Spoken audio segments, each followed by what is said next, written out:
வணக்கம், வாழ்க வளமுடன். நான் உங்கள் ஏஎல்பி ஜோதிடர் செல்வகுமார். பிரபஞ்ச சிவ ஜோதிட அன்பர்கள் அனைவருக்கும் நன்றிகள். இன்றைக்கி நம்ம பார்க்க போகிற தலைப்பு திருமணம். இந்த திருமணம்ங்கிறது ஒவ்வொரு மனிதருடைய வாழ்விலும் ஒரு முக்கியமான திருப்பம் அப்படின்னு சொன்னால் மிக இல்லை. ஒரு குறிப்பிட்ட காலகட்டத்துக்கு பிறகு ஒரு மனிதன் முழுமையடைவதற்கான ஒரு நிகழ்வு தான் திருமணம். திருமணத்திற்கு முன்பாக எந்தவிதமான பொறுப்புகளும் இன்றி, கடமைகளும் பெரிதாக இன்றி வாழக்கூடிய ஒரு மனிதன் தன்னுடைய பொறுப்பினை உணர்ந்து கடமைகளை அறிந்து வாழக்கூடிய சூழ்நிலை அப்படிங்கிறது திருமணத்திற்கு பிறகு ஏற்படுகிறது. திருமணத்தின் போது ஏற்படக்கூடிய அற்புதமான அந்த பந்தம் அவருடைய இறுதி காலம் வரை நீடிக்கிறது. மேலும் வம்ச விருத்தி எனப்படக்கூடிய வாரிசுகளையும் அவருக்கு அளிக்கிறது. வாழையடி வாழையாக அந்த குலம் தலைக்க வழிகாட்டுகிறது. இத்தகைய அற்புதமான அந்த பந்தம் அப்படிங்கிறது ஒரு சரியான நேரத்தில் சரியான முறையில் ஒரு மனிதனுக்கு அமைய வேண்டியது கட்டாயம். ஆனால் இன்றைய வாழ்க்கை சூழ்நிலையில் இந்த திருமண பந்தத்தை ஒரு மனிதன் ஏற்படுத்தி கொள்வதற்கு மிகவும் கடினமான முயற்சிகளை மேற்கொள்ள வேண்டியிருக்கிறது. அதில் நிறைய தடைகள், தாமதங்கள், கருத்து வேறுபாடுகள், குழப்பங்கள், பிரச்சனைகள் இவ்வளவும் ஏற்படுது. மனிதன் ஒரு திருமண பந்தத்தை முறையாக ஏற்படுத்தி கொள்ள திணறுகிறான் அப்படின்னே சொல்லலாம். அது ஆணாக இருந்தாலும் சரி, பெண்ணாக இருந்தாலும் சரி. இதுக்கெல்லாம் காரணம் என்ன? மிக எளிமையாக பெற்றோர்களால், பெரியோர்களால் நிச்சயிக்கப்பட்டு மிக அழகாக ஏற்படுத்தப்பட்ட திருமண பந்தம் இந்த காலகட்டத்தில் ஏன் இவ்வளவு சிக்கலுக்குரியதாக மாறியுள்ளது, இதற்கு என்ன தீர்வு அப்படின்னு நம்ம இன்றைக்கி இந்த காணொளியில் பார்க்க போகிறோம். ஜோதிட ரீதியாக எங்களுடைய ஜோதிட பேராசான் பொதுவுடைமூர்த்தி ஐயா அவர்கள் என்ன சொல்வாங்க அப்படின்னா, திருமண பந்தம் அப்படிங்கிறத ஒவ்வொரு மனிதனும் தன்னுடைய 30 வயதிற்குள் ஏற்படுத்தி கொள்ள வேண்டும் அப்படிங்கிறத ஐயா சொல்வாங்க.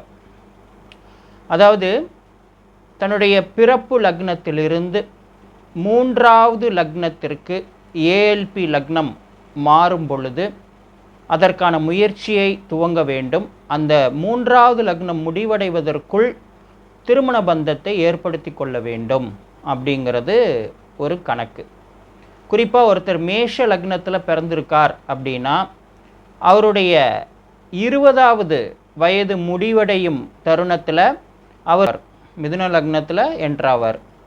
மிதுன லக்னத்தில் இருந்து 20 வயதில் தொடங்கி 30 வயதுக்குள் அந்த மிதுன லக்னம் நிறைவடைவதற்குள் திருமண பந்தத்தை அவர் ஏற்படுத்தி கொள்வதுதான் அவருடைய வாழ்க்கைக்கு மிகவும் பொருத்தமானதாகவும் சரியானதாகவும் இருக்கும் என்பது ஐயாவின் கருத்து.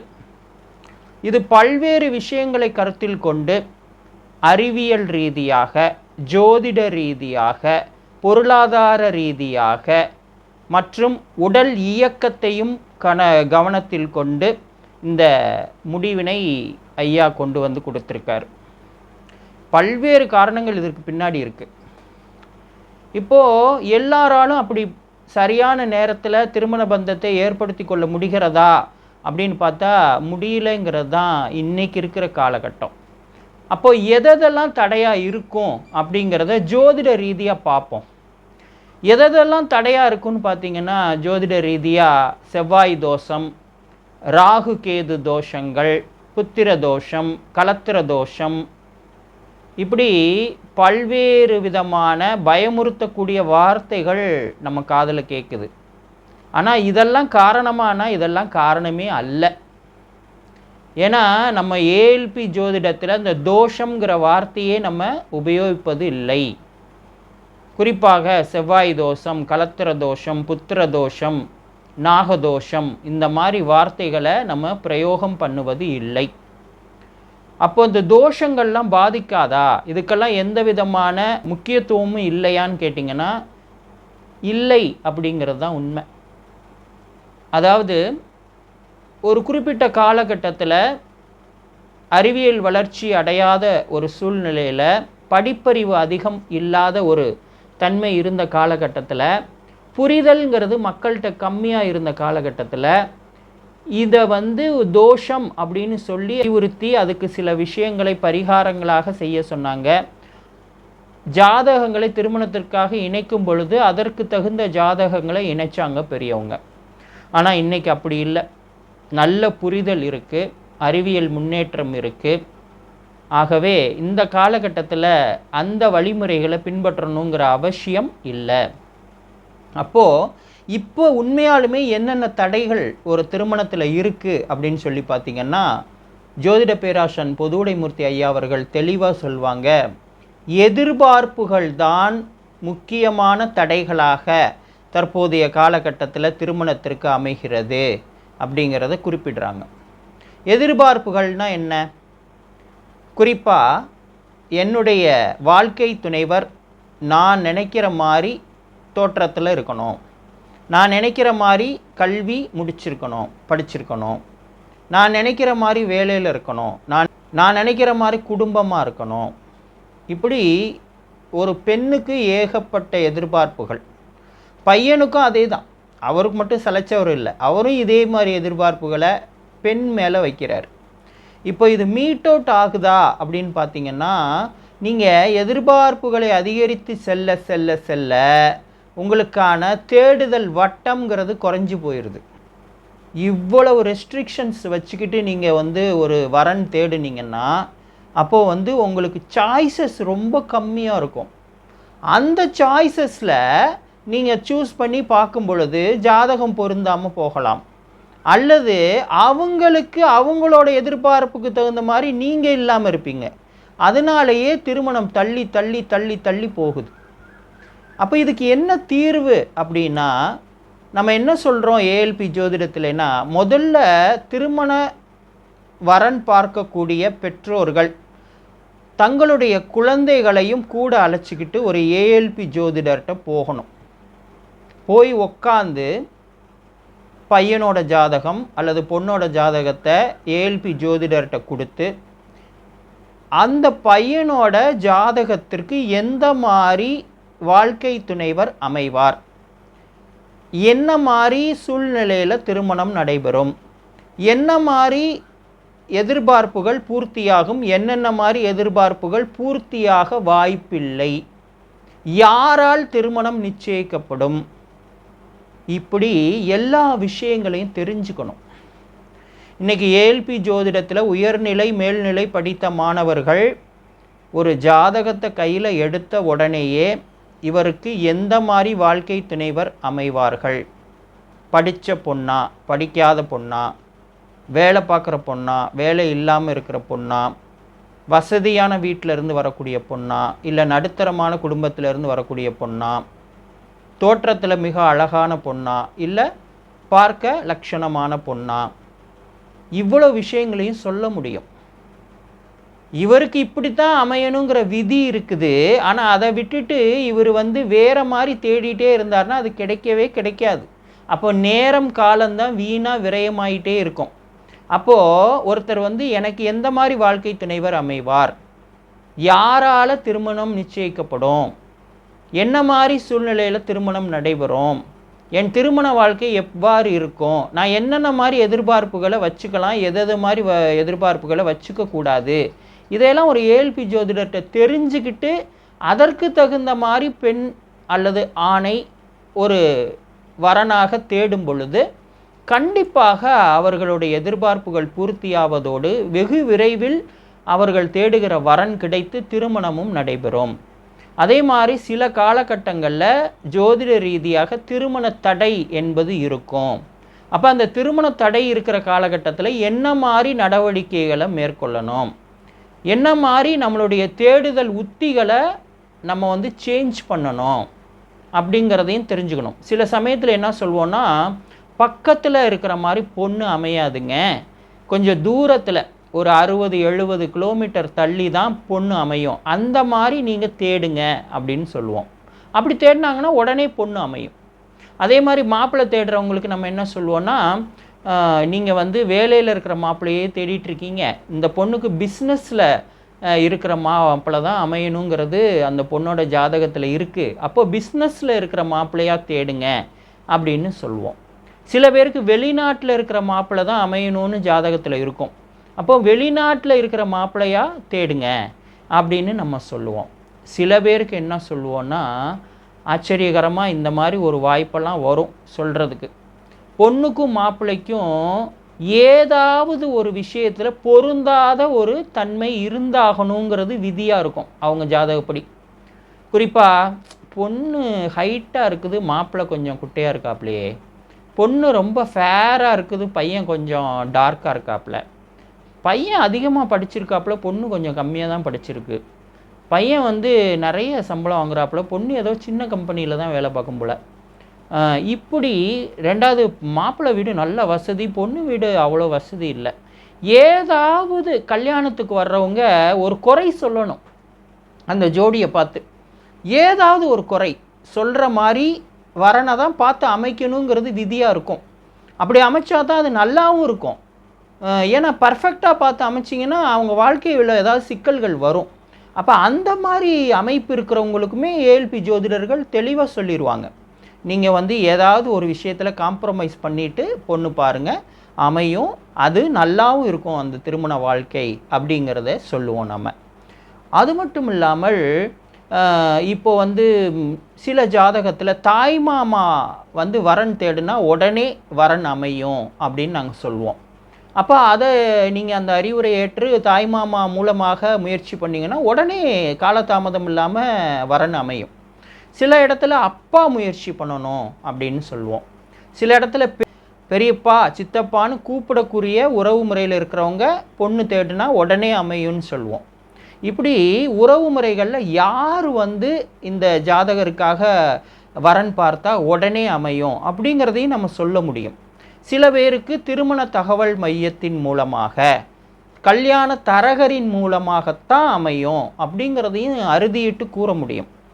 ஆகவே இது எல்லாமே ஒரு ஏஎல்பி ஜோதிடர்கிட்ட போய் நீங்கள் உங்கள் ஜாதகத்தை கொடுத்து திருமணம் அப்படிங்கிற விஷயத்தை, அதற்கான முயற்சியை தொடங்குவதற்கு முன்பாக தெரிஞ்சுக்கிட்டு அதுக்கு தகுந்த மாதிரி நீங்கள் முயற்சிகளில் ஈடுபட்டீங்கன்னா எளிமையாக அதிக சிரமம் இல்லாமல் சரியான வரனை வெகு விரைவில் தேர்ந்தெடுக்க முடியும்.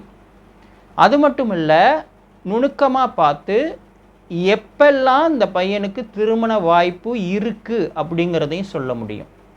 அப்போ அந்த காலகட்டத்தில் நீங்கள் கொஞ்சம் தீவிரமாக முயற்சி பண்ணால் அழகாக திருமணம் முடிஞ்சிடும் அப்படிங்கிறதையும் பார்க்குறோம். அதே மாதிரி சிலருக்கு பிரச்சனைக்குரிய திருமணமாகத்தான் முடியணுங்கிற விதி இருக்கும் ஜாதகத்தில்.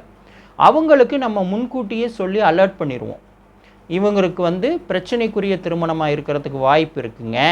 அப்போ நீங்கள் வந்து கல்யாண பேச்சுவார்த்தைகள்லையும் சரி, மற்ற விஷயங்கள்லையும் சரி, மாப்பிள்ளை வீட்டாரும் பெண் வீட்டாரும் ஒருத்தருக்கு ஒருத்தர் நல்லபடியாக உட்காந்து பேசி, மனம் விட்டு பேசி, புரிஞ்சுக்கிட்டு, விட்டு கொடுத்து, சகிப்புத்தன்மையோடு பொறுமையோடு இந்த திருமணத்தை நடத்தணும்.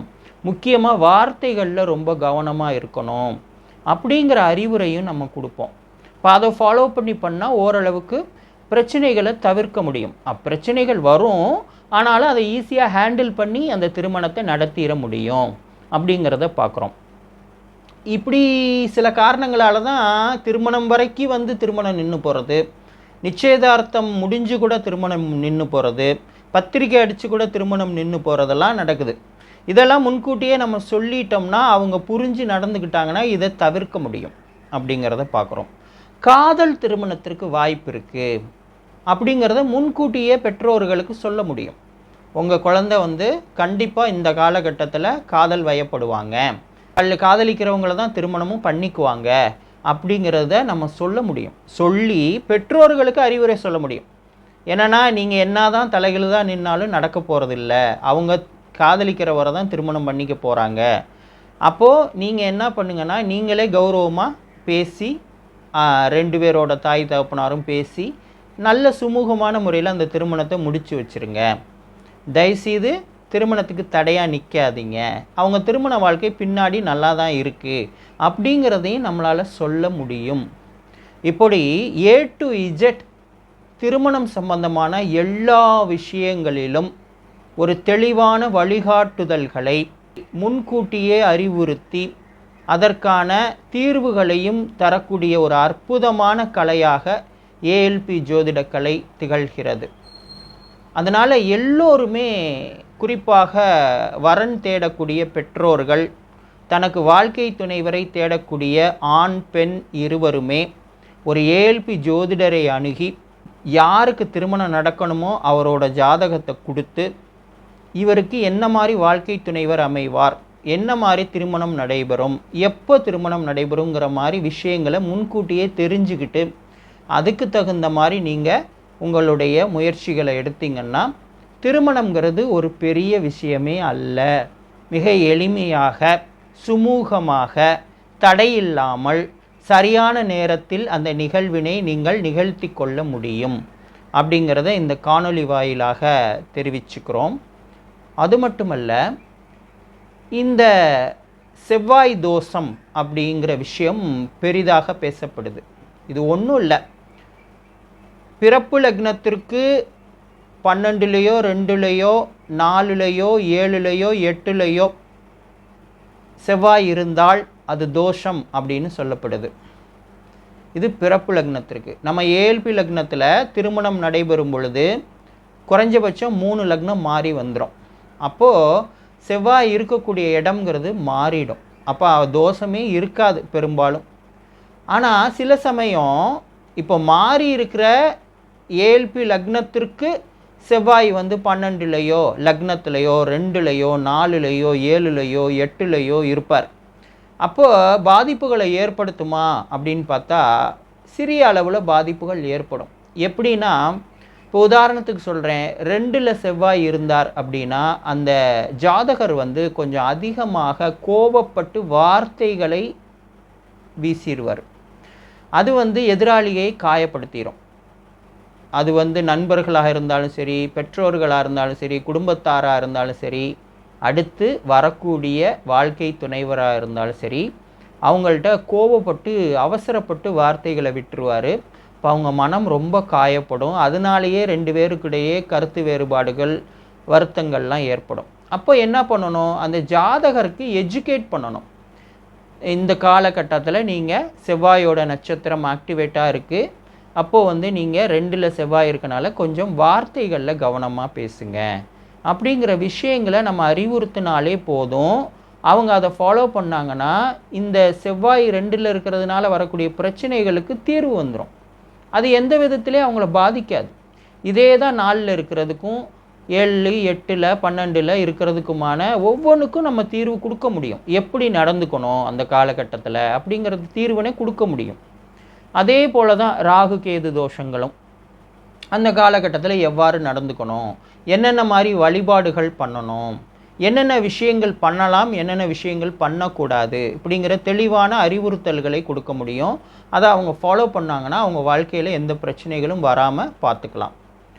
குறிப்பாக இந்த செவ்வாய் தோஷத்துக்கு நம்ம சொல்லக்கூடிய பெரிய பரிகாரமே, தம்பதியர் இருவரும் பழனி அல்லது வைத்தீஸ்வரன் கோவில், இந்த 2 கோவிலில் ஏதாவது ஒரு கோவிலுக்கு போயிட்டு அவங்க பெயர் நட்சத்திரம் சொல்லி அர்ச்சனை பண்ணிவிட்டு அவங்க கையால் நெய் தீபம் ஏற்றி வழிபாடு பண்ணிட்டு வரணும். அடுத்து கோபத்தை குறைச்சிக்கணும், வார்த்தைகளில் கவனமாக இருக்கணும். அவ்வளோதான் இதுக்கு தீர்வு. ராகு கேது தோஷங்கள் இருக்குது அப்படின்னு இப்போ போகிற ALP லக்னத்துக்கு இருக்குது அப்படின்னா அவங்க திருப்பாம்புரம் அப்படிங்கிற ஸ்தலம் அல்லது காளஹஸ்தி அப்படிங்கிற ஸ்தலத்துக்கு போயிட்டு அவங்க பெயர் நட்சத்திரம் சொல்லி அர்ச்சனை பண்ணிவிட்டு நல்லெண்ணெய் தீபம் ஏற்றி வழிபாடு பண்ணிட்டு வரணும். குறிப்பாக தினமும் பறவைகளுக்கு ஒரு கப்பில் தானியமும் ஒரு கப்பில் நீரும் வைக்கணும். அவங்களும் சில விஷயங்களில் எச்சரிக்கையாக இருக்கணும், எப்படி எப்படி நடந்துக்கணுங்கிற ஆலோசனைகளை நம்ம சொல்லுவோம்.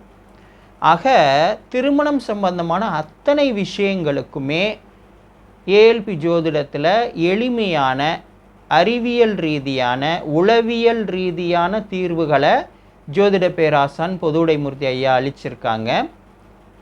நம் அனைவரும் அதை பின்பற்றி வாழ்வில் எல்லா வளங்களையும் நலங்களையும் பெற வாழ்த்தி விடைபெறுகிறேன்.